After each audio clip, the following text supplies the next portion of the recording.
Good afternoon podcast. Yeah, I know. I put morning chat, but that's because it's morning somewhere I guess on so. the West Coast. You're right. Yeah, we were supposed to start earlier, but your computer wasn't working. Yeah. I know you was about to blame it on me. No.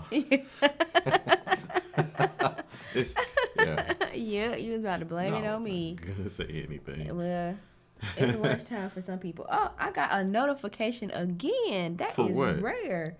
That we are live. Really? Yeah. Oh, that is rare. Okay, you I two trying to know. work. Hey, Jamesy. Right. They never be sending out notifications. Never. Especially when I be doing Metal Meltdown. Oh man. Yeah.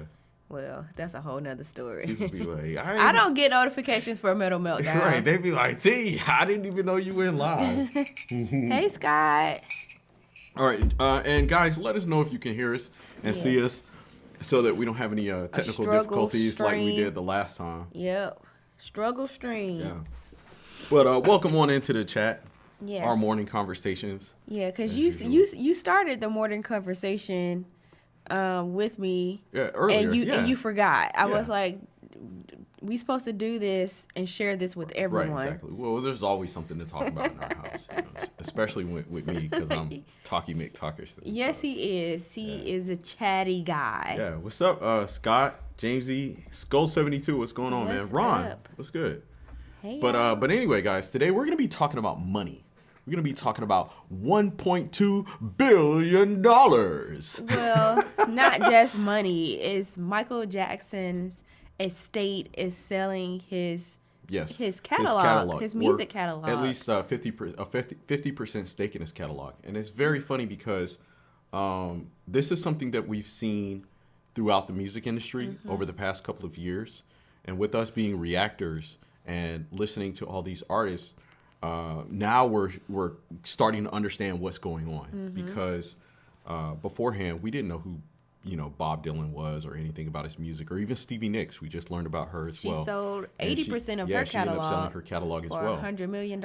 And so I think for me, it's very fascinating to see, like, why are record companies buying legacy catalogs? Why are they buying people's masters again? And then on top of that, why are these artists selling their masters? Because we hear in the music industry, that's one of the most important things that you can do, which is to hang on to your masters. Get your masters and hang on to them, because that's how you're going to make all your money. But now we're coming to find that a lot of these artists are selling their masters. Yeah, well, you can't take the money with you. Right. So selling the masters and getting money in return, it might be the best option for them. Especially their estate, and Michael Jackson's estate is actually selling it. Correct? Yes, exactly. So from what I've read in the article was that Michael Jackson's estate is selling half of his masters for $1.2 billion to Sony. And it's the biggest. This is the biggest of those deals. Does it include the Beatles catalog? So I believe they purchased that portion of, it's because the Beatles catalog, that was theirs, but they sold it to Michael back in the 80s. Right. And so he bought that as like part of this other deal. And so he owned that for a long time. And I believe upon his death, they had purchased it back, or a portion of their company, because Michael Jackson owned some of their company, for $750 million. So there was a lot of money at stake. But I guess we'll discuss this before we get into something else that we were talking about, which was now they're allowing people to invest in these master catalogs. Yes, so, we did do a podcast on right, that. Right, so we did do a podcast on yes. that. But before we get into that, we're going to go ahead and talk about what's going on with Sony and Michael Jackson. So yeah, Sony purchased the masters, and it's very interesting because Michael Jackson did not like Sony. He did not have a great relationship with them. And I know you're sitting there like, what? I didn't know this. Right, exactly. And many of y'all are probably thinking, well, it's no big deal. It's just business. But I want you guys to watch this clip with me. Okay, hold on. I'm going to go ahead and bring this up. Yeah, put your headphones on. Okay. And let us know in the chat if you're a fan of Michael Jackson. If not, it's cool anyway. But I grew up listening to Michael Jackson. What's your favorite Michael Jackson song? I think we did a reaction to it, but Speed Demon. That's your favorite? Yeah, Speed Demon and Beat It. You know, the thing with Michael Jackson, it's hard to have a favorite because all his songs are so good. All of them are They're your so favorite. catchy. Yeah, it's so good. You know, he's one of those artists that even as a kid, I could listen to his music and you could listen to it all the way through without skipping any songs. Yeah. You know. So let me see. Let's go ahead and bring this display up. And let's watch this really quick. Leave your thoughts in the chat, y'all. Let's see if I can blow this up. All right, here we go. Being the artist that I am at Sony, I've generated several $1 billion for Sony, several billion, and they really thought that my mind is always on music and dancing and it usually is, but they never thought that this performer myself would outthink them. Yeah. So we can't let them get away with what they're trying to do because now I'm a free agent. I just owe Sony one more album. It's just a box set, really. And so I'm leaving Sony a free agent. I own half of Sony's publishing, and I'm leaving them. And they're very angry at me because of it, but I just did good business, you know. So the way they get revenge is to try and destroy my album. But I've always said, you know, good art never dies. And Tommy Mottola is a devil. So Tommy Mottola at the time was married to Mariah Carey. He was? Wasn't Tommy Mottola? I don't know. I heard a lot of bad things about him, but he was the CEO Mottola. and one of the record executives for Sony. So Michael Jackson, he really didn't have a great relationship. He was married to Mariah Oh, he was? Carey. He was the guy everybody was talking about? Yeah. Yikes. So he didn't really have that great of a relationship with Sony. And I think he spent a good majority of time in his career trying to get out of the deal with Sony. Especially with him speaking publicly about about how bad they treated him. It felt like he wasn't supposed to do it. Oh, yeah. It felt like, I'm going to say what I want. Right, yeah, exactly. So... And we talk about this all the time, about how the artists are like controlled, like puppets or marionettes by the record companies. Yeah. And now he's reached a point in his career, the greatest performer ever, arguably, reaches a point in his career where he's a free agent. He owes them, X amount of stuff on his contract, and he's getting out. So after the album, let's see what album. What was I believe the album the album that he was talking about during that time was Invincible. And so, as he mentioned in this clip, because we always talk about this, is that good music holds up. I say this all the time, and that's because we do reactions from all different genres of music, whether it be the 60s, 70s, 80s, 90s, 2000, beyond, whatever. But I always say good music holds up. And it's true. Because you can listen to any music from those time periods and it's good. And so I believe when Michael Jackson's album Invincible came out, critics panned it because it didn't sound as good as his older stuff. But in retrospect, you go back, you listen to it, it sounds just like Michael Jackson's stuff. And like I said, to me, all of his stuff is good. But very interesting, right?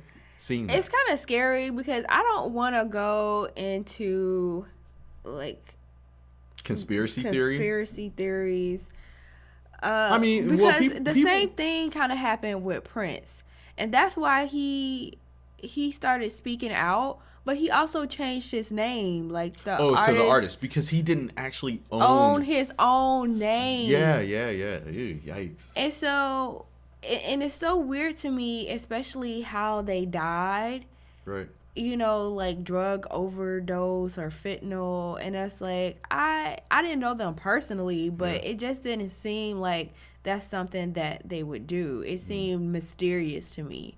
Well, I mean, I don't want to say it's something that they wouldn't do, because drugs is nothing new in the music industry. We see a lot of artists over time, especially the popular ones and the young ones, they die because of drug overdose. And it's not uncommon. People want to make fun of Exactly. It's not uncommon, but the timing is just... I mean, that kind of stuff can happen at any time. You know what I mean? The best thing you can do as an artist is just not do it. So that's all I'm saying. So here's the thing. His last album in general was Invincible. Okay, yeah. He didn't have any other albums. Yeah, I thought he had another album after that, but... okay, let me look. Well, no, I think that, like, he had, like... collections and stuff after that. And so they didn't really count as albums, but that was his last album. Oh, okay. Yeah. There was no more albums after that. So what are the odds? Now, I'm not doing conspiracy theories. I'm just saying, what are the odds that his last album that he had with Sony, that was his last album ever? I mean, but he was already out of the deal. And this is for educational purposes only. All right. Oh, God.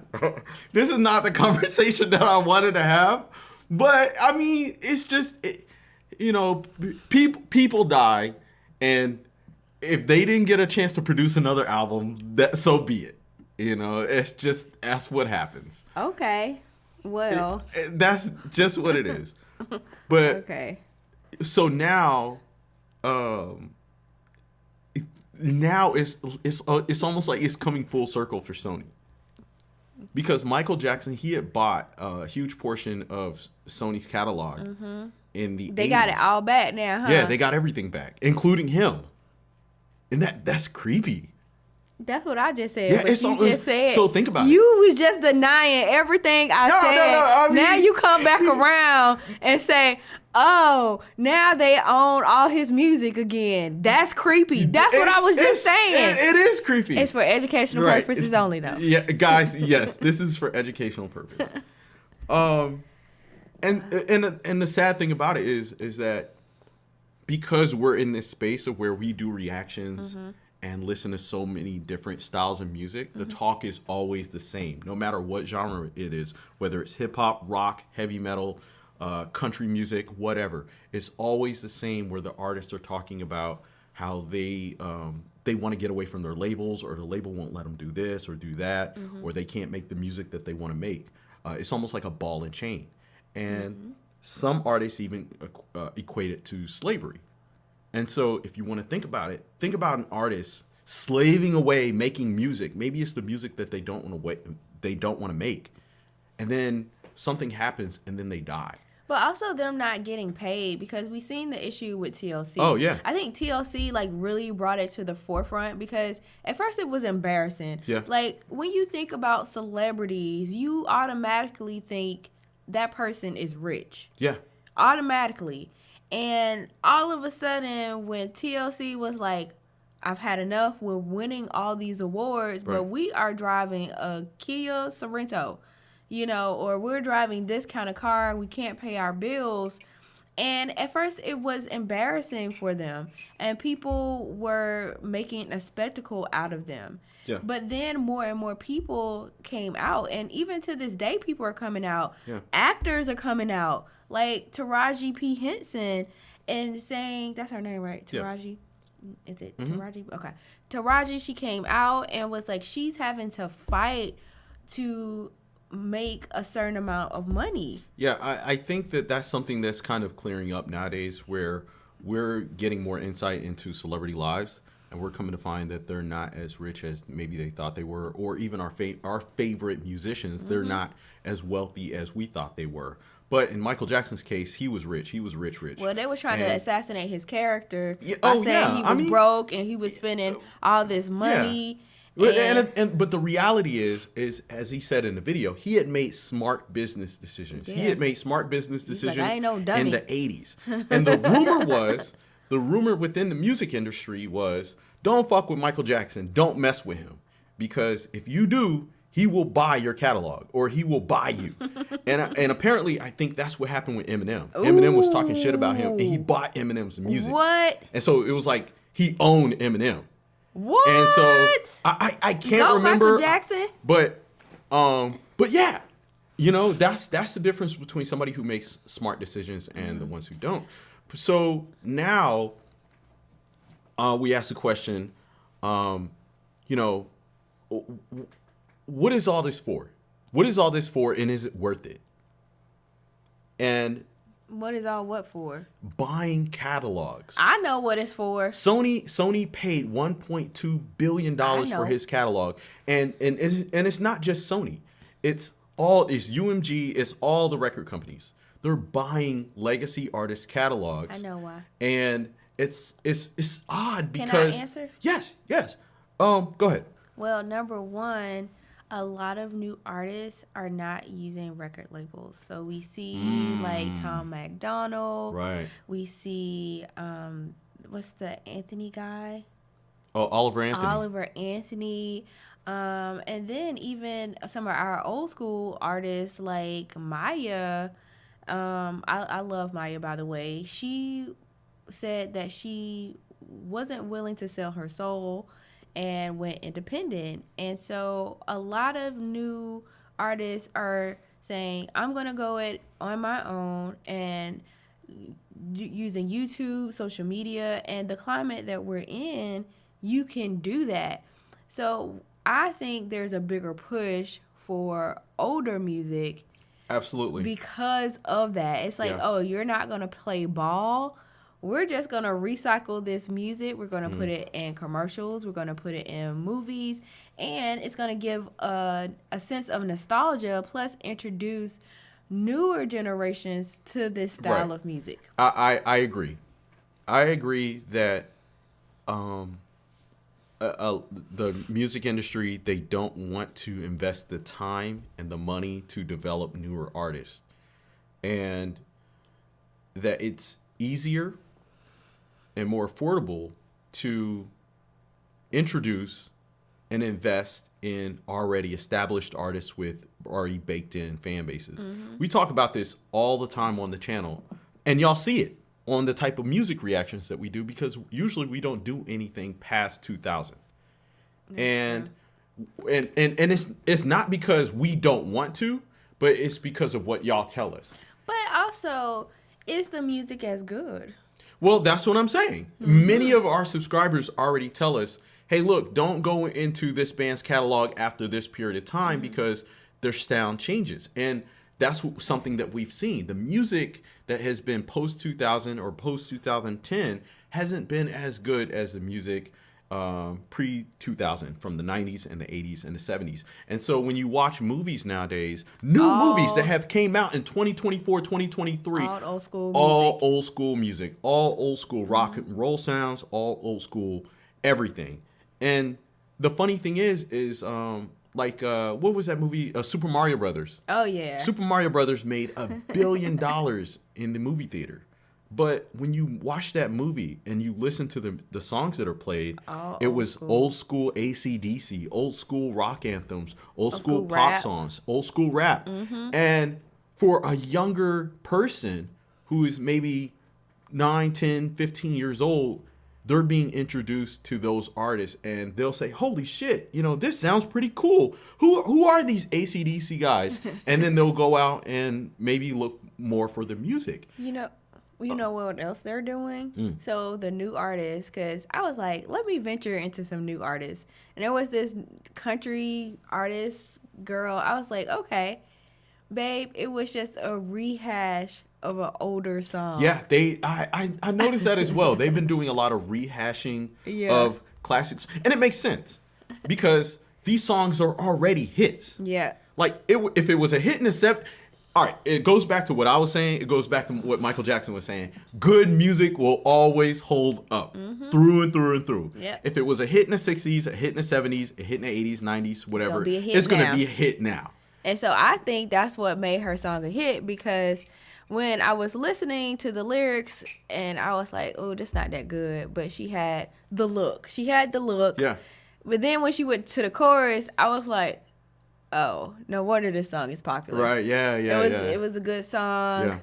because of the chorus. Right. Yeah. So I think that nowadays we're just gonna see less newer artists become popular, and there's just going to be this huge push for more legacy artists, or at least their music.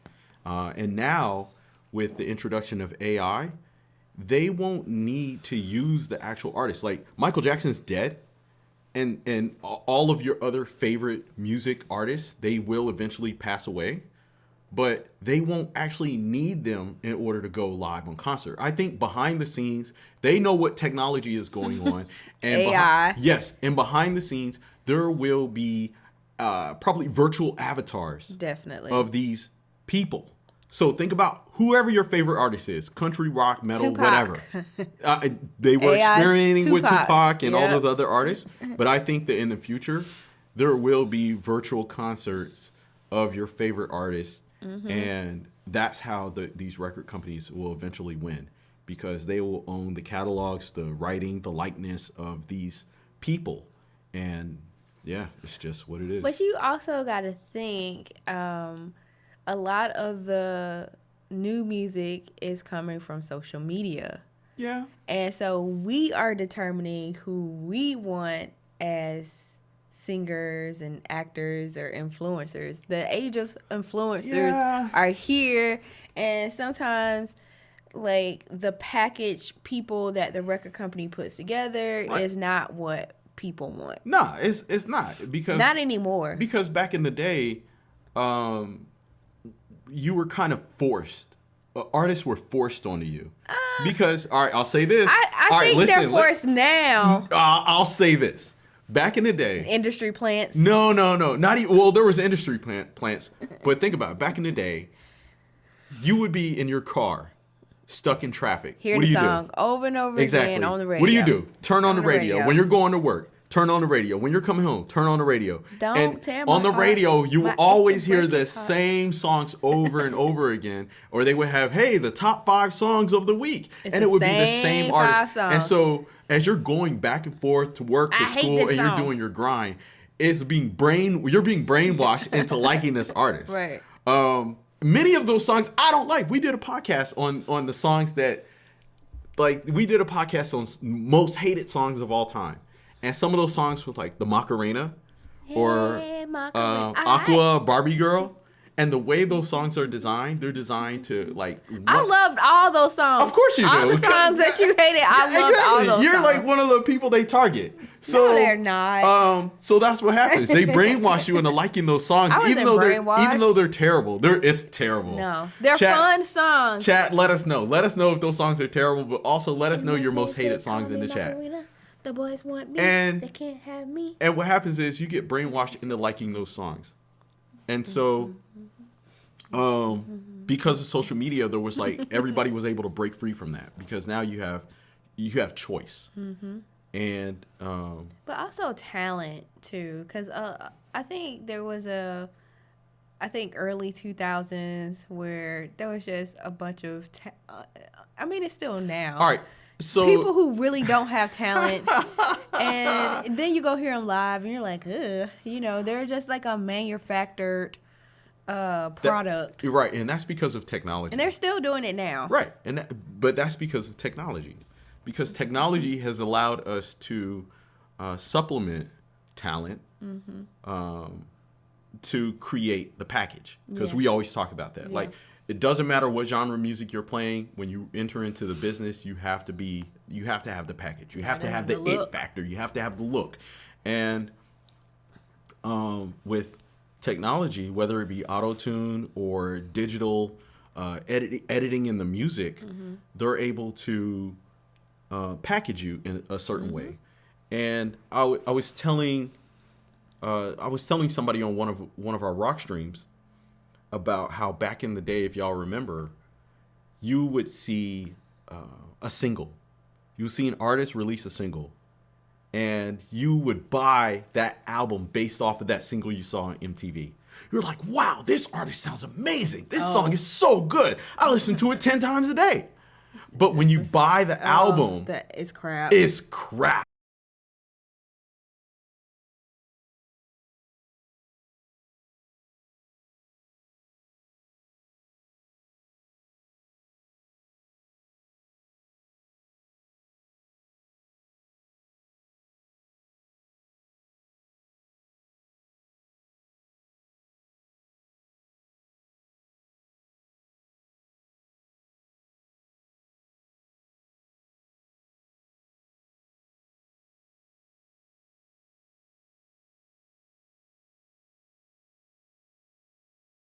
You know, I he hate used to that. I play hate the that- Macarena, and I hate the Macy Gray song. What's the Macy Gray song? Anything Think from Macy she Gray. sings? I hate the way she sings. I try to say goodbye and I don't. Right. It's Try terrible. to walk away and I stumble. Ugh, And I don't. try to hide it. It's clear. Oh, I think it's back now. Oh. Everybody can hear you singing. I'm trying to impersonate Macy Gray. Oh, well, ugh. Yikes. That's what brought the string back. That is funny. Well, I think also it's YouTube is trying this new thing where they're adding ads in the middle of your live stream. Oh, Because before they ain't giving us the money. before it started buffering, It was an ad. when it started buffering, it was like it was loading up an ad. Cause I'm the host. Oh, you got an ad? There was an ad. No, yeah, on the thing. There was an ad right on the screen. Oh. And then it buffered, and then it like stopped. Oh. And then it That's came back. weird. Yeah, it is weird. Interesting. Yeah. Rob, don't be laughing at me. Right. He's laughing at me singing Macy Gray. Yeah. Anyway, guys, that was a conversation that we were having this morning, and I hope y'all enjoyed these little talks. yeah, you know, exactly. We appreciate y'all coming to hang out. we with us. always We have always talking about something. morning talks, and I thought it would be fun to share with y'all, especially like